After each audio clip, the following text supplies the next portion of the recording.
tontolo politika kosa indray na dia efa hiatrika ny fifidianana filoham-pirenena izay Madagasikara amin'ny taona 2024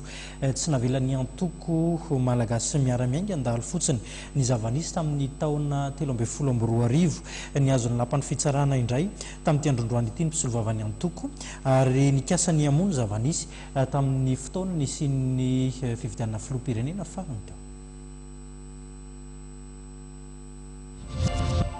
Nametraka ny fangatahana tokony hijerena ireo fitoriana mikasika amin'ny fanjikan-dalàna nandritra ny fifidianana filoham-pirenena tamin'ny taona 2024 ny mpisolovavany antoko malagasy miara-miainga tarihan'ny ajo Andrianarivelo. Ny maraina teo no nametrahana izay fangatahana izay teny amin'ny lapan'ny fitsarana nosy.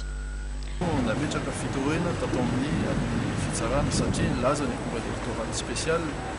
hoe ny fitsarana eto Anosy no mahefa amin'ny resaka infraction pénale tsy fanatsana an'ilay lalàna anatin'ny code électoral zany. Dia nametraka fitoriana izahay dia hatramin'izao efa teny taona latsaka kely izay no nilasanay izy ndrisy mantsy fa hatramin'izao dia mbola tsisy toy izy dia izany zany izay tsy maintsy nametraka taratasy teo amin'ny fitsarana tato amin'ny fampanaovana fangatahana hoe